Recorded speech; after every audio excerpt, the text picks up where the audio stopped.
ये है कृष्णा, ये है तुंगभद्रा,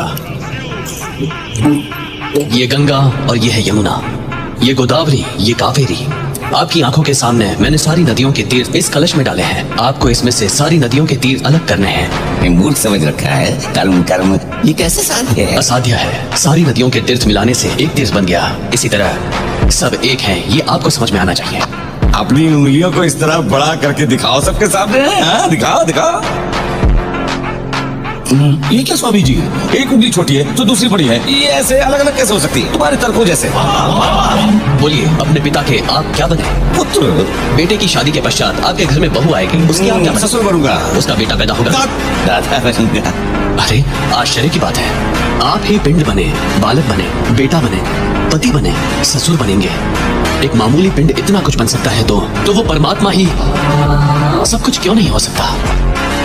ये है कृष्णा, ये है तुंगभद्रा, ये गंगा और ये है यमुना, ये गोदावरी, ये कावेरी। आपकी आंखों के सामने मैंने सारी नदियों के तीर इस कलश में डाले हैं। आपको इसमें से सारी नदियों के तीर अलग करने हैं। मूर्ख समझ रखा है। कर्म कर्म ये कैसे साध्य है? असाध्य है। सारी नदियों के तीर्थ मिलाने से एक तीर्थ बन गया। इसी तरह सब एक हैं, ये आपको समझ में आना चाहिए। अपनी उंगलियों को इस तरह बड़ा करके दिखाओ सबके सामने। हाँ, दिखाओ दिखाओ। ये क्या स्वामी जी, एक उंगली छोटी है तो दूसरी बड़ी है, ये ऐसे अलग अलग कैसे हो सकती है? तुम्हारे तर्कों जैसे।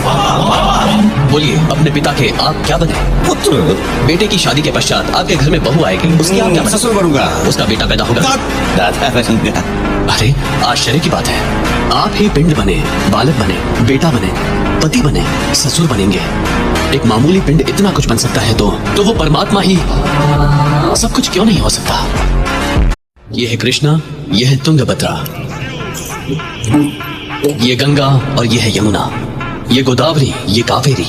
आपकी आंखों के सामने मैंने सारी नदियों के तीर इस कलश में डाले हैं। आपको इसमें से सारी नदियों के तीर अलग करने हैं। मूर्ख समझ रखा है। कर्म कर्म ये कैसे साध्य है? असाध्य है। सारी नदियों के तीर्थ मिलाने से एक तीर्थ बन गया। इसी तरह सब एक हैं, ये आपको समझ में आना चाहिए।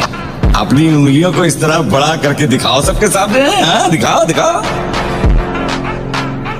ये क्या स्वामी जी, एक उंगली छोटी है तो दूसरी बड़ी है, ये ऐसे अलग अलग कैसे हो सकती है? तुम्हारे तर्कों जैसे।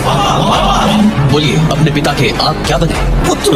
बेटे की शादी के पश्चात आपके घर में बहू आएगी, उसकी आप क्या बने? ससुर बनूंगा। उसका बेटा पैदा होगा। दादा बनूंगा। अरे आश्चर्य की बात है, आप ही पिंड बने, बालक बने, बेटा बने, पति बने, ससुर बनेंगे। एक मामूली पिंड इतना कुछ बन सकता है तो वो परमात्मा ही सब कुछ क्यों नहीं हो सकता? ये है कृष्णा, ये है तुंगभद्रा,